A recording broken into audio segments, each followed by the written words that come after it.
ప్రసాద్ గారు నమస్కారం. నమస్కారం. సార్ మనం పూర్వం చూసినాం భర్త చేతిలో భార్య మరణం, భార్యను కొట్టిన చితకబాదిన భర్త ఇట్లా చూసినాం. కానీ ఇప్పుడు చూస్తే భార్య పెట్టే టార్చర్ కి ఆత్మహత్య చేసుకుంటే వాళ్ళు చాలా ఎక్కువ మంది అయింది. అంటే రీసెంట్ గా కూడా భార్య ఇబ్బంది పెడుతుందని భర్త ఆత్మహత్య చేసుకున్నాడు బీహార్ లో జరిగింది. అసలు ఏం జరుగుతుంది, ఎందుకు ఇట్లా ఆడోళ్ళు మొగళ్ళ మీద ఇన్ని వార్తలు చూసి కూడా వాడు పెళ్లి చేసుకోవడం అనేది తెలియతున్నాడు కదా. అంతే అంటారా? అదే పెళ్లి చేసుకుంటే ఈ ప్రమాదం ఉంది అని తెలిసి కూడా ఆచితూచి వ్యవహరించాలి, కానీ పెళ్లి చేసుకోవడం తప్పు అనే సరదాగా సరదా.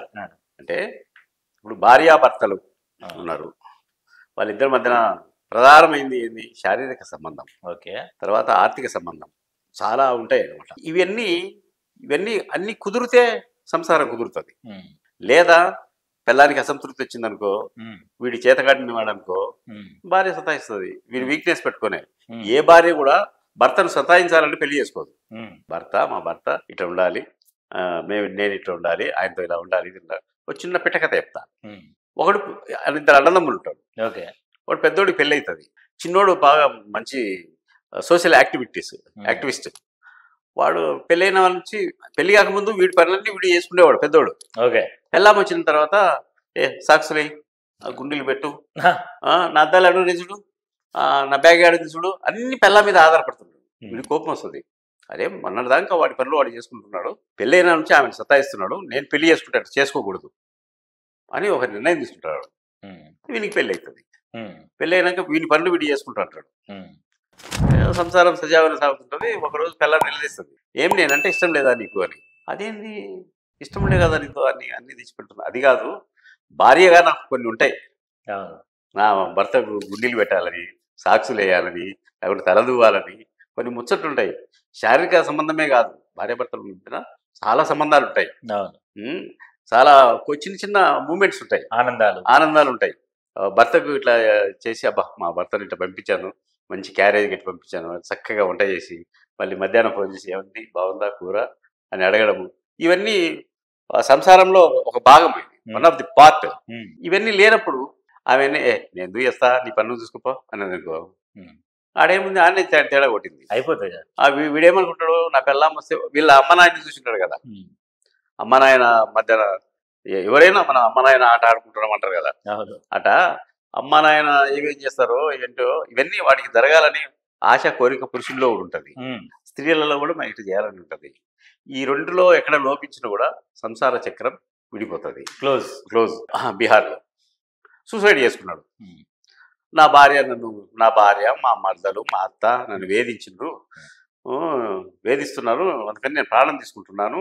ఎవడు పెళ్లి చేసుకోవద్దండి, పెళ్లి చేసుకుంటే గిన ముందే అగ్రిమెంట్ రాసుకోండి అని ఇచ్చాడు స్టేట్మెంట్. వాడు పిచ్చోడు అని చెప్పాలి. ఒక రకంగా వాడి పాయింట్ లో వాడు ఏం బాధపడ్డాడో అది.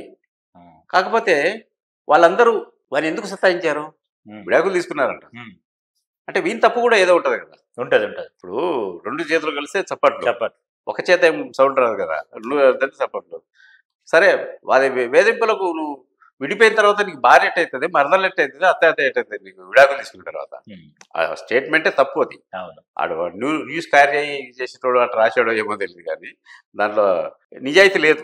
అది ఏం జరిగిందో ఇప్పుడు ఎవడైనా ఒకటి చచ్చిపోయిన వాడికి సింపతి ఉంటుంది. వాడు ఏం చేసి చచ్చిపోయాడు, సిగరెట్తో కాల్చాడో లేకపోతే కత్తితో పోసాడో, ఎందుకు వద్దనుకున్నదో అది తెలియదు కదా. రెండో వైపు తెలియదు. వాడు చచ్చిపోయినోడిని అరే ఎందుకు చచ్చిపోయినావు రా నువ్వు అడిగేదానికి ఛాన్స్ కూడా లేదు. కాబట్టి ఇవన్నీ కుటుంబ వ్యవస్థ అనేది చిన్నాభిన్నమైపోయింది. ఎందుకు చిన్నాభిన్నమైపోయింది అనేది అంటే చాలా మంది పెద్దలు చెప్పేదంటే స్త్రీకి ఆర్థిక స్వాతంత్రం రావడం వల్ల సంసారం. అప్పుడంటే వాడి దేవాలయం ఇవి తినాలి, మూడి మీద ఆధారపడకుండా వాడు తన్నినా కొట్టినా తిట్టినా వాళ్ళు పుట్టింటి వాళ్ళ అమ్మ వాడు కొట్టినా తిట్టినా నువ్వు అన్నీ ఉండాలమ్మా అని చెప్పేవాళ్ళు, ఏదో మా ఇంటి మీద వచ్చి పడుతుందని. కానీ ఇప్పుడు స్త్రీకి ఆర్థిక స్వాతంత్రం రావడం వల్ల నేను డికాషన్ పెడతా, నువ్వు కాఫీ పెట్టు, నేను అన్నం చేస్తా, నువ్వు కూర చేయి, అన్నం పాత్రలు నేను గడుగుతా, కూర పాత్రలు నువ్వు గడుగు అన్నీ. ఏమన్నంటే నువ్వు సంపాదిస్తున్నావు, నేను సంపాదిస్తున్నావు. ఒకప్పుడు నేనే రాశాను ఒక సందర్భంలో, ఒక కథలో, ఒకప్పుడు జీవితాలు పెళ్లి చేసుకునేటి, ఇప్పుడు జీతాలు పెళ్లి చేసుకుంటున్నాయి. అంతే కదా.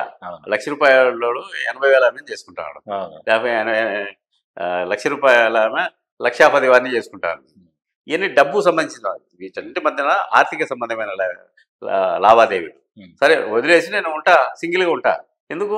నేను సంపాదించుకుంటూ నేను తింటున్నా, నేను ఎంజాయ్ చేస్తున్నా. నాకు స్వేచ్ఛ కాదు, నేను స్వేచ్ఛగా బతకాలి. ఎంతకాలం బతుకుంటే వాడు వచ్చి నన్ను పొడవడం ఏంటి మాటి మాటికి అని. అదెంత ఎందుకు వచ్చింది? కేవలం ఆర్థిక స్వాతంత్రం, డబ్బు. స్త్రీకి ఆర్థిక స్వాతంత్రం రావడం వల్ల ఆమె కాన్ఫిడెన్స్ ఉంది, నేను బతుకుతా, వాళ్ళు లేకపోయినా బతుకుతాను. ఫ్యూచర్లో పెళ్ళిళ్ళు కూడా చేసుకోరు అనుకుంటా కదా. ఫ్యూచర్లో ఇప్పుడే స్టార్ట్ అయింది. చాలా మంది పెళ్లి చేసుకున్నట్టే ఏం చేసుకుంటావులే అని. ఇట్నే హ్యాపీగా ఉన్నాం మేము. హ్యాపీగా ఉండడం మీకు ఇష్టం లేదా అంటున్నాం. పెళ్లి చేసుకోమంటే పెళ్లి చేసుకున్నాడు ఎవరన్నా బాగున్నాడా? నాకు పెళ్లి కావాలని పెళ్ళైన 6 నెలలకి అవసరం పెళ్లి చేసుకున్నా. నీ మాట వినకపోతే అన్ని చిల్లక చెప్పినట్టు చెప్పినావు. పెళ్లి చేసుకున్నా బాధ కాదన్నా. అంటే ఇద్దరికి కుదిరితే ఓకే, కుదరకపోయింది అనుకో. అది విచిత్రం ఏంటంటే పెళ్ళైన 3వ రోజు విడిపోతున్నారా? 3వ రోజు అంటే ఏం తెలుస్తుంది అన్న 3 రోజులలో? ఈ 3 రోజులు ఏం జరిగిందో అంటే ఏం తెలుస్తుంది అంటే 3 రోజులలో శాస్త్రాలు చెప్పేదాని ప్రకారం, అందరూ చెప్పేదాని ప్రకారం ఏంటంటే ఆహార అలవాట్లు మారిపోయినాయి. మనుషుల ఆహారం, పురుషుడికి పౌష్టికాహారం లేదు. అప్పుడు తిన్నట్టు తినడం లేదు. మనం చిన్నపిల్లప్పుడే తీసుకుపోయి స్కూల్లో వేస్తున్నారు. వానికి బాల్యం లేదు, సరైన తిండి లేదు. వాడు సంపాయాలి ఒక కారు, ఇల్లు కొనుక్కొని ఆ పెళ్లి చేసుకున్నాక అసలు పని చేయడం.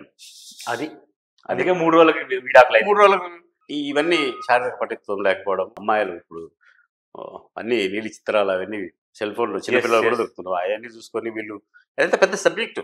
ఓకే, మనం ఇది ఒక 5 నిమిషాల్లో ముగించేది కాదు.